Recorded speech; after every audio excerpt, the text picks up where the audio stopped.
Welcome to Wavescan, the international DX program from Adventist World Radio. Researched and written by Dr. Adrian Peterson in Indianapolis and produced in the studios of WRMI Shortwave in Miami, Florida. I'm Jeff White. Today on Wavescan, Focus on Africa, radio broadcasting in the land of the mountain lion, Part 1, and our Australian DX report.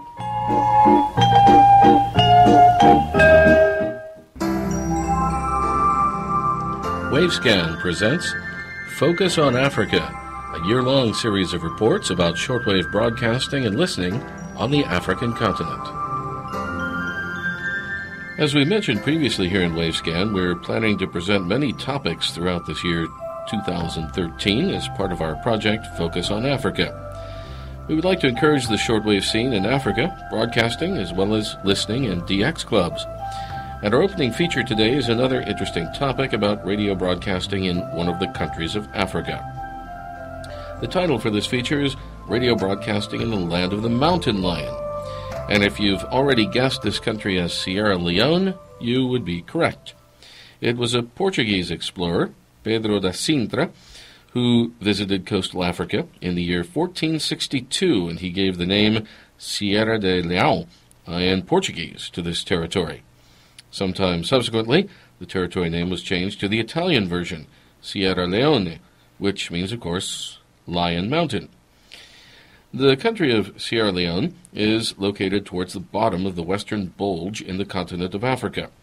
It is the shape of a rough circle about 200 miles across, with an Atlantic coastline of 250 miles. The capital city is Freetown, and the Freetown Harbor is listed as the world's third largest natural harbor. The total population is around 7 million, made up of 16 different ethnic groups, though English is the national language. Their major natural exports are diamonds, titanium, and gold.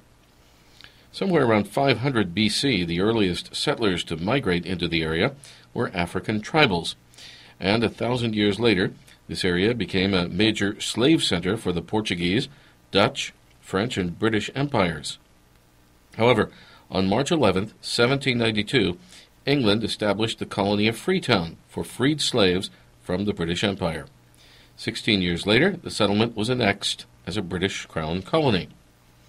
Sierra Leone gained its independence in 1961, and 10 years later it was declared a republic. However, a disastrous civil war broke out in 1991, and this catastrophic era lasted for 11 years, ending only quite recently in 2002. The radio broadcasting scene in Sierra Leone began in the earlier part of the 1930s as cable radio, or as it was known at the time, a rediffusion service. The newly appointed governor, Sir Arnold Hodson, had recently transferred from the Falkland Islands, where he had already established a similar system. The new cable radio for Freetown was inaugurated on May 7, 1934, at 7 p.m., when Governor Hodson spoke into a microphone at Wilberforce Memorial Hall and declared the system open. This was the first cable radio system in West Africa, and subsequently Governor Hodson established his third rediffusion service in Accra in the Gold Coast, soon after he was transferred there to serve as governor. The cable radio system in Freetown was distributed by wire to the residents, and the daily programming was mainly a relay of BBC programming received on shortwave, with occasional local inserts. At the height of its success some 20 years later, the Freetown rediffusion service, with 2,300 subscribers, was described as healthy and vigorous, though it should be noted that reception by cable in the homes could be variable, particularly during the rainy monsoon season. Freetown cable radio came to an end in 1963, soon after independence, by which time radio broadcasting was somewhat regularly in service. Actually, the first wireless station in Sierra Leone was activated somewhere around 1921, when Morse code spark equipment was installed in Freetown. This facility, under the call sign VPU, was installed in the cable terminal of the African Direct Telegraph Company in Freetown. Then in December 1947, a new shortwave communication station was installed in Freetown with a 1 kilowatt voice transmitter, a Marconi SWB-8E from Chelmsford in England. This station, under the call sign ZHV5, was established for inter-African communication with Bathurst, Gambia, Lagos, Nigeria, and Accra, Ghana. Station ZHV5 was logged in Australia on 8125 kHz, and the station was noted requesting reception reports on its transmissions. Initially, this new shortwave station was on the air on Monday mornings only. As far as the radio broadcasting scene is concerned, consideration was given to this matter in 1949, when the British government allocated a large sum of money to expand the radio studio at the cable radio station and install a radio transmitter. 2 years later, experimental broadcasts went on the air from a 300-watt transmitter on 9630 kHz in Freetown.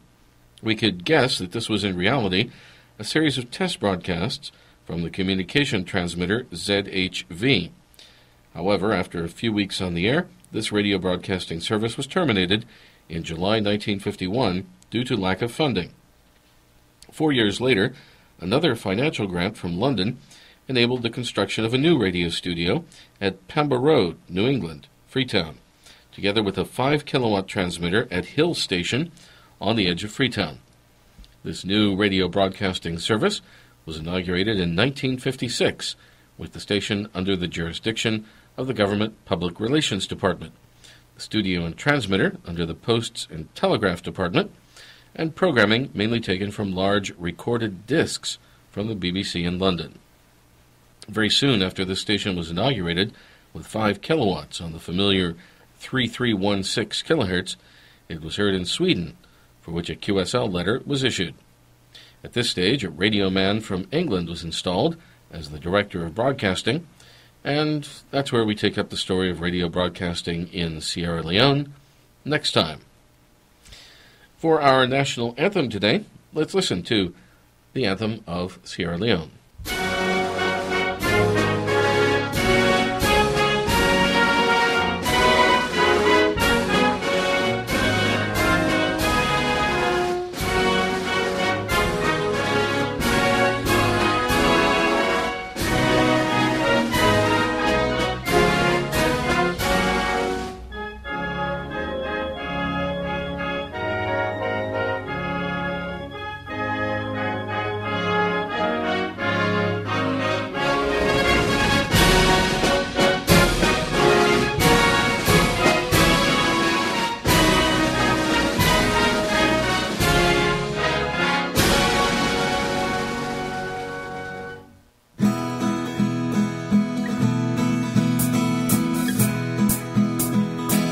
You're listening to Wavescan from Adventist World Radio.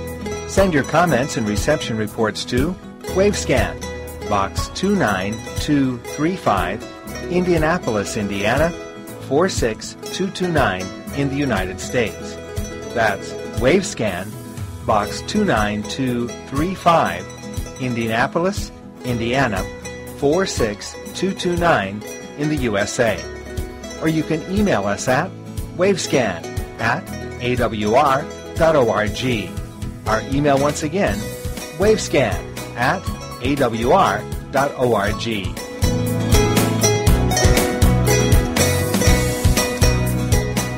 Let's go to Australia now, and Bob Padula.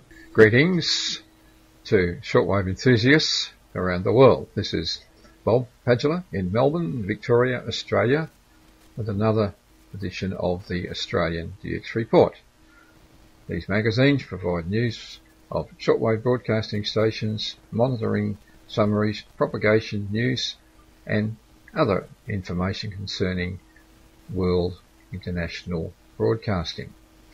As I start to remind you that full detailed QSLs are available for correct reports received for these episodes. The address will be given at the end of the program. And to note that all times, days and dates given in our episodes are in UTC, and we use the 24-hour time system. The episodes are compiled from resources made available by the Electronic DXpress Radio Monitoring Association, which is based here in Melbourne. Starting our program this time, here's our information from the Ionospheric Prediction Service. in Sydney, New South Wales, here in Australia concerning solar activity. The IPS reports that solar activity continues to be somewhat low. The 10.7 centimetre solar radio flux has dropped to 175, that's 175, and the daily smooth sunspot count has dropped to 129, that's 129. And IPS reports that those figures are not likely to increase significantly in the immediate future. So the result there is that high frequency propagation over multi-path transmission modes over long distances on frequencies above about 12 megahertz on daylight on darkness or semi-darkness paths will not be very reliable. But frequencies above about 12 megahertz on daylight paths on long distance circuits will be satisfactory. Here in Melbourne, there's some quite interesting reception in the 31 metre band, that's the 9 megahertz band in our morning period in the post-sunrise window. This is a summary of some signals noted recently in this band. These are all at around 1750 to 1800. 9745, the Voice of Han in China, well it's actually in Taiwan, programs in Chinese. 9740, a Korean broadcasting system, Kimjae, broadcasting in Korean. 9755, the Voice of America from Botswana in the Oromo language. And another frequency for the same program, this time from Werktakel in Germany, from the Voice of America in Oromo, that's 9860. 9765, Radio New Zealand International in English. 9890, China National Radio Network 13, that's one of the internal services in the Uyghur language. And 9840, Radio Liberty from Byblos in Germany in Russian. And 9790, the Voice of Russia from Moscow transmitting site in Russian. And 9795, Deutsche Welle from Kigali in Rwanda, broadcasting in French. 9025, the Philippine Broadcasting Service, the external service, Radio Filipinos, broadcasting in Tagalog and English, quite good reception. These are all at 1750 to 1800.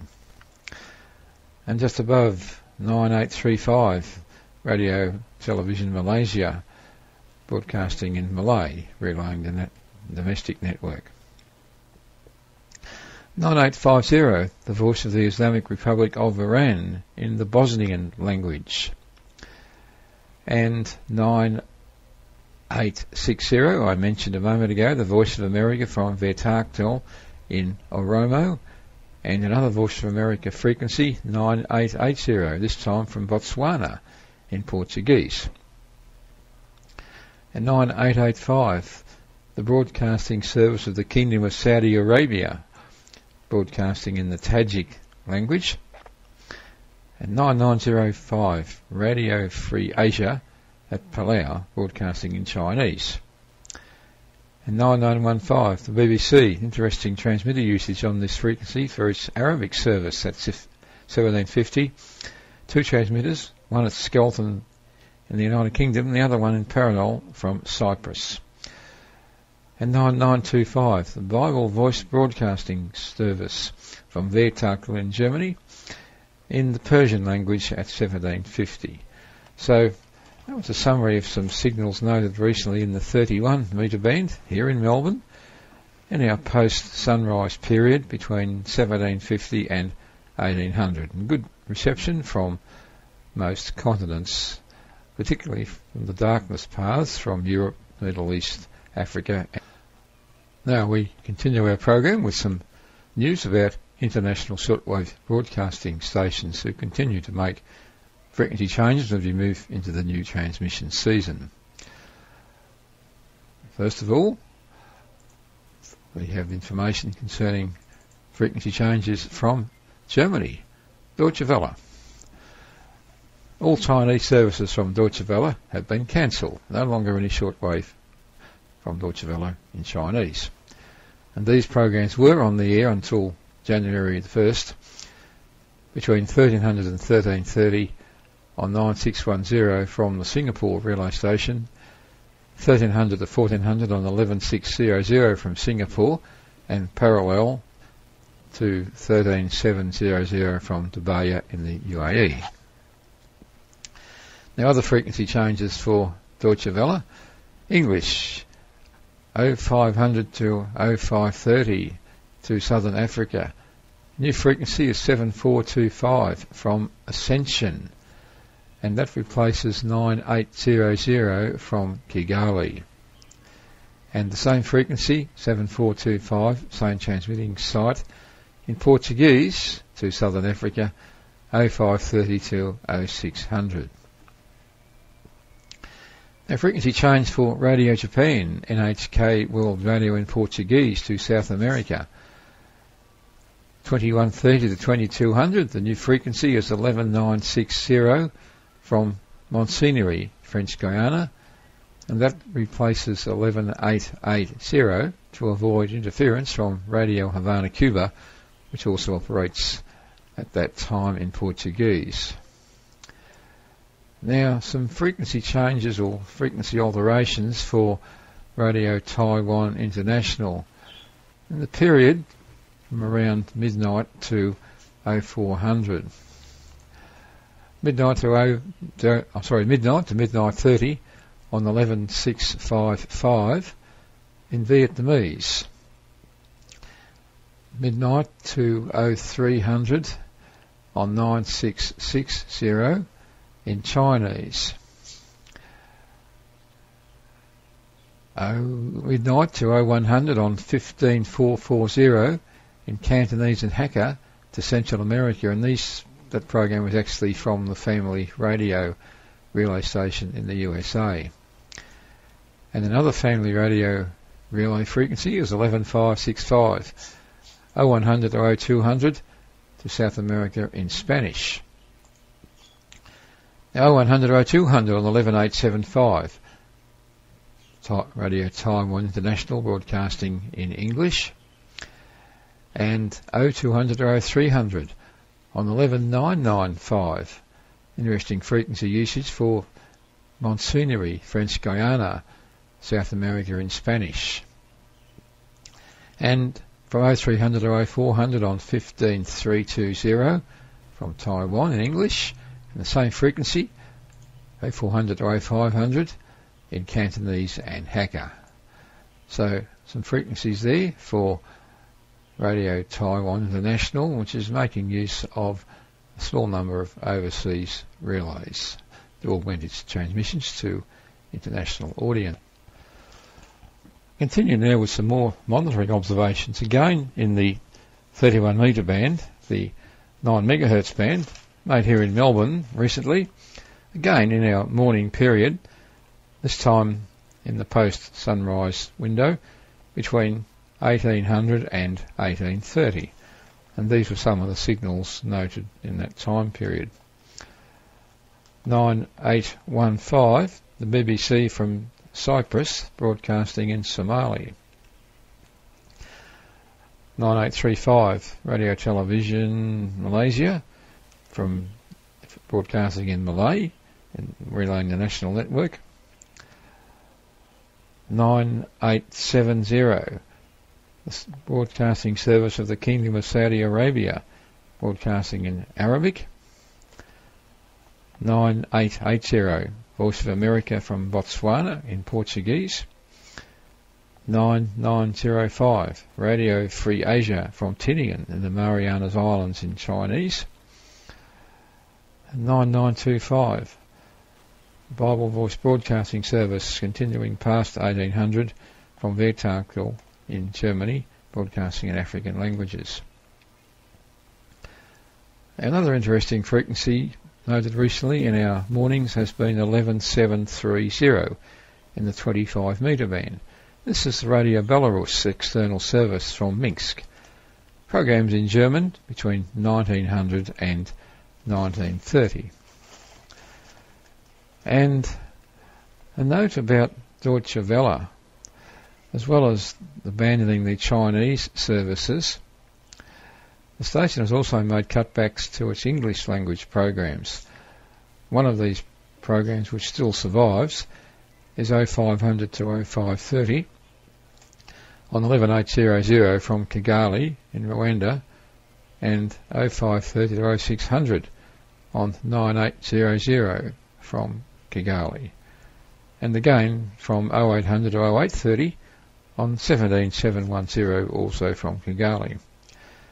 The languages offered now by Deutsche Welle have been reduced, and they are Dari, English, French, Arabic, Pashto, Portuguese, Swahili, and Urdu. So not many languages now from Deutsche Welle, and they are the principal languages currently being transmitted.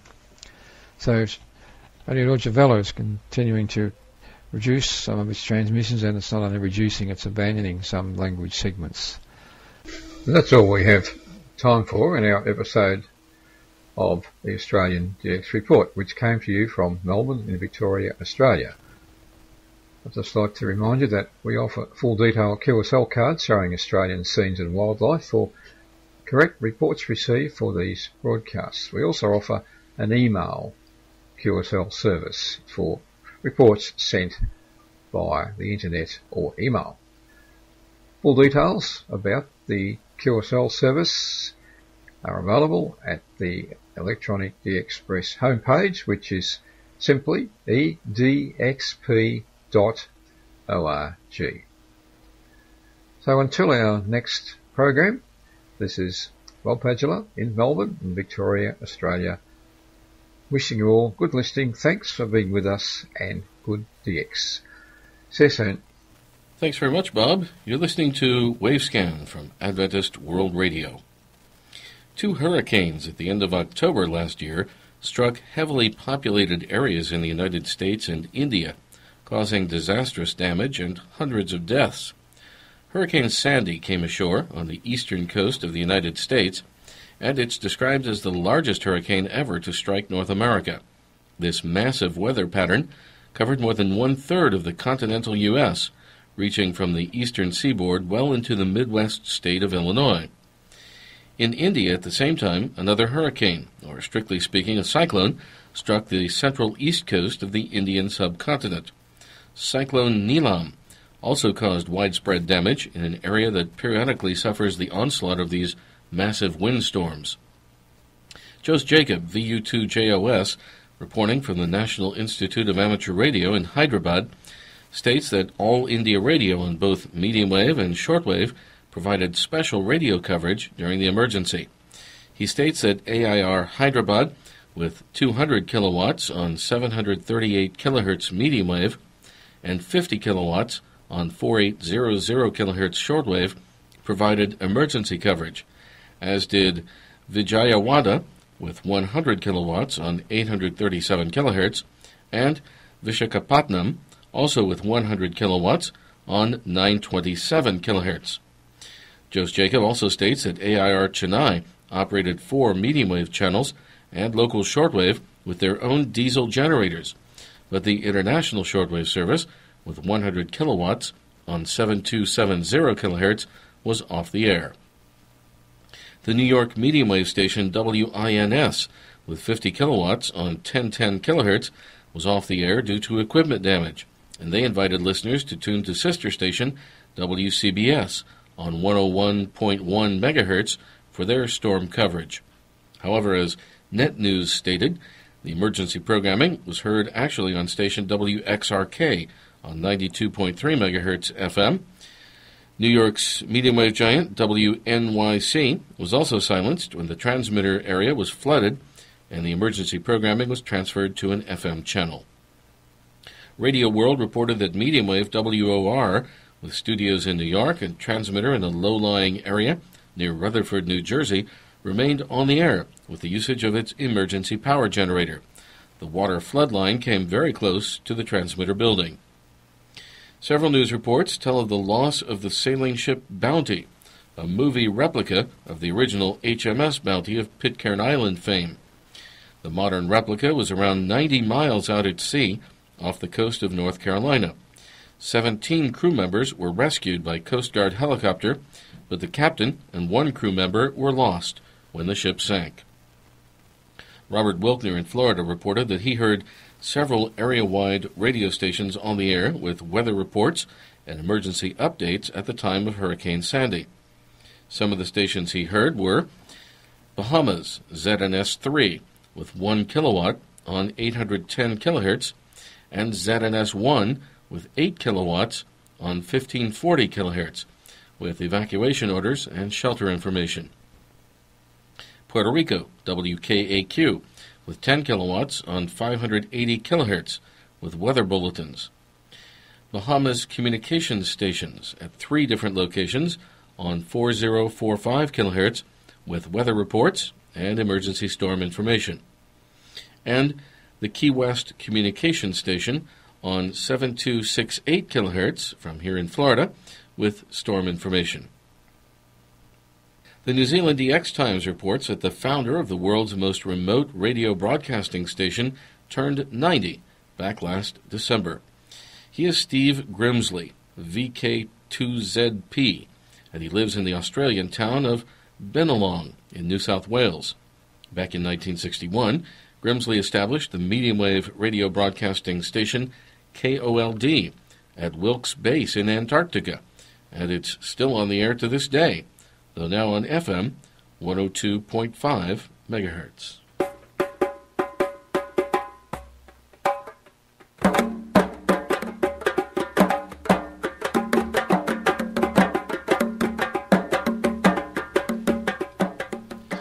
And we end today's edition of Wavescan with some percussion music from Bamako, Mali. Thanks for listening to Wavescan, the weekly DX program from Adventist World Radio. It's researched and written by Adrian Peterson in Indianapolis. Next week on Wavescan, 100 Years of Wireless and Radio in Bulgaria, Part 3, the early shortwave scene, and our Japan DX report. If you'd like a Wavescan QSL card, the address to send your reception reports to is Wavescan, Box 29235, Indianapolis, Indiana, 46229, USA. That's Wavescan, Box 29235, Indianapolis, Indiana, 46229, USA. You can email us your comments and suggestions about the program to wavescan@awr.org. That's wavescan@awr.org. I'm Jeff White at WRMI in Miami. Till next week, good listening, everyone.